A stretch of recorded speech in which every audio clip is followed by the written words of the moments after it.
Hey everybody, welcome back. Same shirt, but I recorded them back to back, so I don't really wear the same shirt every day. Going to be reading from Abraham Lincoln from Pioneer to President by E.B. Phillips, and also from Abraham Lincoln, Photographic Story of a Life, Tanya Lee Stone. Oh, here we go. All the video, songs, images, text, and graphics used in the video belong to the respective owners, and this channel does not claim any right over them. You'd think I'd have that memorized by now, but I don't, and I think that's because I'm old, but whatever, right? So we are picking up with the 1860 presidential election. We have four candidates running. Really, Lincoln and Douglas are the two prominent candidates. We're going to pick up where we left off yesterday. I realized that I talked about electoral college. It's not a college like you're thinking that you go to after high school. And I want to talk about the electoral college, explain that to you, and electoral votes. That's actually how we vote currently today for our president. So when we vote, it's you can go to the polls once you're a registered voter over the age of 18. You can go and vote, and when you do that, they count the number of votes and then they tally them up. That's the popular vote, but it's not really technically how the president is elected. So let me take some time to go back to this book here that I was reading from yesterday and kind of explain the Electoral College to you. And if we were in school, we would have done a voting sort of electoral college type of activity. Like I don't remember if you remember when you were in fifth grade. I know it was a long time ago, right? But some of the sixth graders came to your room when you were in fifth grade and you cast a vote for your favorite food. I think it was last year. We would have done something like that this year. So sorry, we're not able to do it. But here's the Electoral College. In a presidential election, the Constitution requires that each state appoint as many electors as the state has U.S. senators and representatives. So every state has 2 U.S. senators, so that's equal for all states. The number of representatives differs from state to state. So if you live in a state that has a much larger population, you are going to have more representatives, which means you're going to have more electoral votes when it comes time to vote for president. If you live in a state that has a very small population, then you have a very low number of representatives, which means you would have a low number or a lower number of electoral votes when it's time to determine who becomes president. In practice, each party in each state nominates a slate of electors. So these electors are voted in. Following the popular vote of an election, the electors from each state cast their votes for the president and vice president. The candidate with the most electoral votes wins the presidency. Although electors from each state usually cast their votes for the candidate who has won the popular vote in their state, they are not bound by law to do so. And there have been times in history when they have not. So if the state of Illinois, the majority of the people, us regular people, if the majority of us vote for Lincoln, okay, and he gets the most popular votes from all the people in Illinois, the people who have then been nominated as electors to represent us in the presidential election, they typically will go, well, the state of Illinois, the majority of the people voted for Lincoln, so it's my duty to represent them, so I will vote just like they did. I cast my vote for Lincoln. However, it is not necessarily something that an elector is legally bound to do. That elector can kind of do their own thing and say, well, everybody kind of voted for Lincoln, but I'm really feeling that they're wrong and I'm going to cast my vote for Douglas. So that is something that can happen. It has happened. But typically an elector, someone who's nominated as an elector, will cast their vote at the same as who wins the popular vote. Because the number of electoral votes varies in each state, a candidate may lose the popular vote and win the election if he wins in enough states with large numbers of electors. So what happens is if we have a candidate who wins in small populated states, then they're going to get a small amount of electoral votes. And then if we have a candidate who wins in large populated states, they're going to get a large number of electoral votes. And sometimes it doesn't always match. The popular vote doesn't always match the electoral vote. And then based on the state's population, you could lose the popular vote and win the election. Kind of confusing, but as long as you know the basics of that we cast our votes for president through an electoral college, you're pretty good to go. And this is all in your notes. If it's confusing, what you need to know is in there, and you can read back through it. And you can always ask me questions if you have any. Lincoln, for instance, here's the for instance, where the popular vote and electoral vote don't match. Lincoln lost 10 southern states in 1860, but won almost all the populous northern states to gain an electoral majority. So Lincoln, in the election of 1860, he actually did not win one southern state at all. He did win all the northern states, and there was a higher population there, so there were more electoral votes available in the north. So that's why he won. Okay. Moving on now. So he wins, right? Now he's preparing for Washington. I'm reading from this book now. People flocked to meet the presidential candidate. Lincoln took an office in the state capitol building and worked there throughout the summer. He was swamped with preparations for the campaign. There were letters to answer, requests for interviews, people who wanted to photograph him, and countless other tasks. Lincoln hired John Nicolay as his personal secretary. Lincoln's campaign, in part, took on a life of its own. In the North, he was characterized as the down-home, rail-splitting Honest Abe. In the South, he was so hated that his name didn't even appear on the ballot. Let that sink in. When you go to vote in the South, guess whose name's not on there? Lincoln. He's not a choice. Doesn't seem very fair, does it? Lincoln had 3 opponents in the election.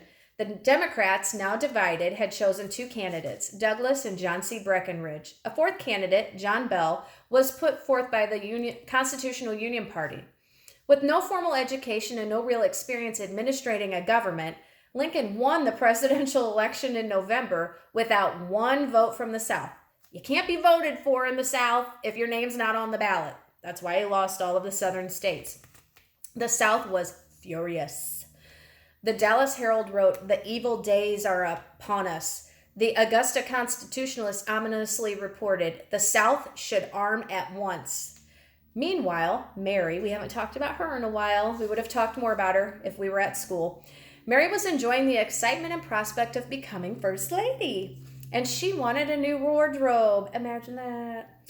She went on the first of what would become many troublesome shopping sprees in New York. Lincoln stayed in Springfield and continued his work, hiring another secretary, John Hay, to deal with the increased load. One of the people who wrote to him at this time was an 11-year-old girl named Grace Bedell. She thought Lincoln would look more appealing if he grew a beard. It appears he took Grace's advice. So prior to this, Lincoln did not have a beard. That beard that he's famous for, that we see in the majority of the pictures. She actually wrote him a letter. That's going to be your assignment tomorrow. Reading the letter, and she suggested you would look more handsome if you had whiskers, and I think he kind of thought maybe he could hide some of his lack of good looks with a beard, so he grew a beard after that point. Less than 2 weeks before moving to Washington, Lincoln visited his stepmother. What was her name again? I think you said Sarah Bush Johnston, and that was correct. So 2 weeks before moving to Washington, Lincoln visited his stepmother, whom he loved dearly, and said a tearful goodbye. Back in Springfield, he gave his little dog Fido to a boy named Johnny Roll and his horse Old Bob to other neighbors. The Lincolns rented out their house. The soon-to-be president and first lady packed up their belongings in trunks and labeled them A. Lincoln, the White House. Think about that and pause for a second. This is a man who had no formal education, spent less than, a year and a half or a year in formal schooling throughout his entire life, taught himself everything, seemed very backwoods, and now he's the president. That's quite an accomplishment. That means anybody can do anything they set their mind to, including you. Always remember that. It was raining on the morning of February 11th, 1861, but people gathered at the train station to say goodbye to Lincoln and his family. Along with Nicolay, Hay, and others was Ward Hill Layman. Layman was a lawyer, friend of Lincoln's, whose rowdy company he enjoyed. Layman was devoted to Lincoln and came on as his bodyguard. Now, you can imagine, the Southerners do not like Lincoln, and he does need a bodyguard. Most of the trip was exciting, as throngs of people waved and cheered. The train stopped several times so the next president could speak to the crowds. In Westfield, New York, he even met little Grace Bedell, pulling her up onto the platform to give her a kiss. How sweet is that? But trouble had been brewing since the announcement of Lincoln's election in November. South Carolina was the first state to secede or separate from the Union in December 1860. So this is in your notes too. Secession, secede, same word, okay? Secede is the formal withdrawing from an organization. So for instance, South Carolina was a state in the United States at that time. They completely disagreed with the fact that Lincoln was president. They didn't want him to be their president because that's not who they voted for. So they said, fine then, we're not a part of the United States anymore. And here begins the problems. On January 9th, 1861, Mississippi seceded. So that's state number 2. Florida was next on January 10th, and Alabama seceded the next day. That's 4. Southern states seized many federal forts in the South. By February 4th, before Lincoln had even boarded the train to Washington, D.C., Georgia, Louisiana, and Texas had all left the United States. So we have a significant number of states that are withdrawing and saying we're not part of the United States anymore. On February 9th, Jefferson Davis became president of the newly formed Confederate States of America. So those states that seceded then formed their own country, if you will, and that was called the Confederate States of America, and they elected their own president, and his name was Jefferson Davis. The South was determined to preserve slavery, and Lincoln, at first believing secessionists were led by a small group of wealthy men, may have underestimated how serious the nation's situation was. So Lincoln was sort of in disbelief that the South, that any of the states would actually leave if he became president. He kind of thought it was just a bunch of wealthy men that were just kind of running their mouth. And he really kind of underestimated because those states really did leave. When Lincoln's train got to Philadelphia, the travelers learned of an assassination plot that was to take place in Baltimore. Not knowing whether it was a real threat or not, but advised to play it safe, Lemon, that's a security guard, and Lincoln secretly got off the train before Baltimore. So they had heard of a possible assassination attempt at that time and sort of just diverted around it. A felt hat replaced his usual stovepipe hat disguising Lincoln. So he kind of changed hats, so he was in a disguise. He arrived safely in Washington, but was ridiculed for sneaking into town. So you can't win, right? I mean, he was sneaking into town so he wouldn't get killed, and then people were sort of making fun of him for it. Lincoln remained uncomfortable about the whole episode, but felt he did the best he could with the information he had at the time. He did what he could. He wanted to live and didn't want to risk being assassinated. So what? He snuck into town at night. I would have done the same thing and disguised myself. So going back, we talked today about the Electoral College, okay? So that's how the president is elected. Electors are nominated. We have a number of electors in each state. It differs from state to state. The number of electors is based on the number of U.S. senators, which is 2 from each state, and the number of representatives. And our number of representatives is based on population. Larger population states have more representatives, means more electors. Smaller population states have fewer representatives, which means a smaller number of electors when it comes time to vote. They're not legally bound to vote for whoever the state picks popularity-wise, but they typically vote that way. So Lincoln's presidential campaign, he's running as Honest Abe. That's a great nickname to have if you want to become president. He had a platform, and all presidential nominees and candidates have platforms, okay? That's their ideas and beliefs. They have to say, here's what I believe in, here are my ideas, and when I get to become president, this is what I'm going to do. He believed in a few things. No extension of slavery. So where it is. He won't mess with it, but he does not want it to spread anywhere else. No new states, no new territories, no matter what. He also believed naturalized citizens should be able to benefit from the Homestead Act, where they could obtain free land in the West. So they're trying to expand the country at this time and make it bigger. And so he feels that naturalized citizens who were born here in this country should have the opportunity to obtain free land in the West. He also believed in a protective tariff that helped industry and working man's wages. So he believed in something that was going to kind of help protect the North and the Northerners. And he also wanted to build a railroad to the Pacific. So remember, we have horses at this point in time, no cars and stuff. but we do have trains, and he wanted to extend that railroad all the way to the Pacific. That's where California is. And he wanted to, that would hopefully build business, which again helps the North.